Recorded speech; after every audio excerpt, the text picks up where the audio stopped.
Hoje, a gente vai mergulhar em uma das mensagens proféticas mais intensas e eu diria até pessoais da Bíblia, o capítulo 16 de Jeremias. É uma passagem que começa com um comando divino que é, no mínimo, chocante e nos leva por um caminho de julgamento devastador, mas de uma forma bem surpreendente, tudo termina com uma nota de esperança monumental. Então, vamos desvendar juntos as camadas dessa mensagem tão poderosa. Olha só como a profecia começa. É de uma forma brutalmente pessoal. O profeta Jeremias recebe uma ordem direta de Deus para renunciar ao casamento e aos filhos. Vamos parar para pensar no peso disso. Numa cultura que valorizava e muito a descendência, ser privado de uma família era uma dor imensa. E é exatamente essa dor que se tornaria o megafone de Deus. A própria vida de Jeremias ia se transformar num sinal vivo da crise que estava prestes a devastar a nação.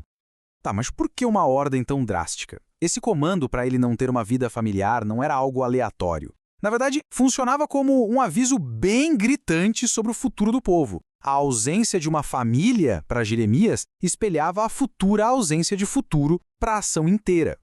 E a justificativa para essa ordem é explícita e, sinceramente, terrível. O versículo 4 detalha o destino das famílias daquela geração, mortes por doenças agonizantes, sem ninguém para chorar por elas, sem sepultura. Os corpos, sem a dignidade de um enterro, se tornando literalmente parte da terra amaldiçoada. Guerra e fome consumiriam todo mundo. É uma imagem de desolação absoluta, onde o ciclo da vida é interrompido da forma mais violenta possível. A partir daí, da vida pessoal do Jeremias, a profecia se expande. Ela vai para o colapso completo do tecido social da comunidade. Não se tratava mais só da destruição de pessoas, mas do fim da sociedade como eles a conheciam. E a mensagem atinge os rituais mais básicos da vida humana. Pensa só nisso.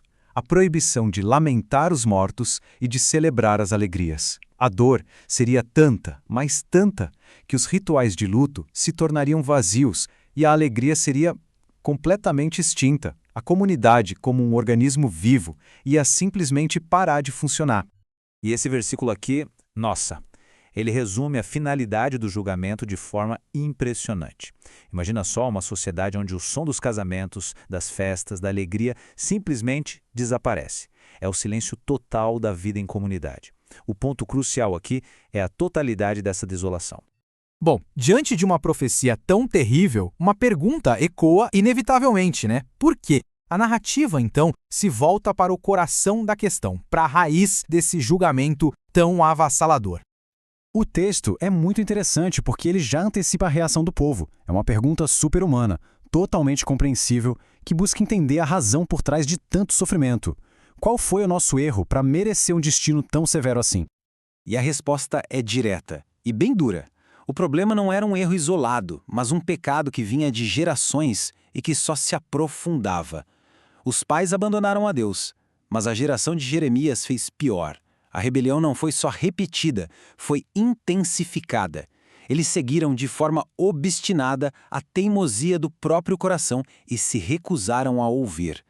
A consequência direta para essa desobediência crescente é a expulsão. O castigo, de certa forma, se encaixa no crime. Já que eles abandonaram o seu Deus em sua própria terra, agora seriam lançados para uma terra estranha, onde seriam forçados a servir a deuses estranhos. E aqui, justo quando tudo parece perdido, quando o julgamento parece ser a palavra final, que a profecia dá uma virada dramática, revelando que a desolação não era o destino final. No meio de toda essa escuridão, uma luz aparece. O exílio e o sofrimento não são o fim da história. Deus promete que haverá um retorno, uma restauração. E essa é a grande reviravolta da profecia. E essa redenção futura seria tão grandiosa que iria redefinir a própria identidade do povo. O êxodo do Egito, que era o evento fundador da nação, seria ofuscado por esse novo ato de salvação. O juramento que antes celebrava a libertação do Egito seria substituído por um novo, que celebraria o retorno milagroso do exílio no norte. A promessa é clara e definitiva: o retorno à terra ancestral.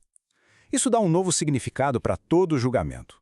A punição, por mais severa que fosse, não tinha como objetivo a aniquilação, mas a purificação, abrindo o caminho não para um fim, mas para um novo começo na terra prometida.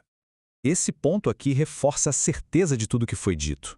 A mesma onisciência divina que vê o pecado e decreta o julgamento é a que garante a promessa de restauração. Nada escapa ao seu olhar, nem a maldade do povo, nem a promessa de misericórdia. E a análise termina com essa pergunta retórica, deixada no ar pelo profeta. Ela nos joga de volta para a raiz de todo o problema: a futilidade de criar deuses que, na verdade, não são deuses.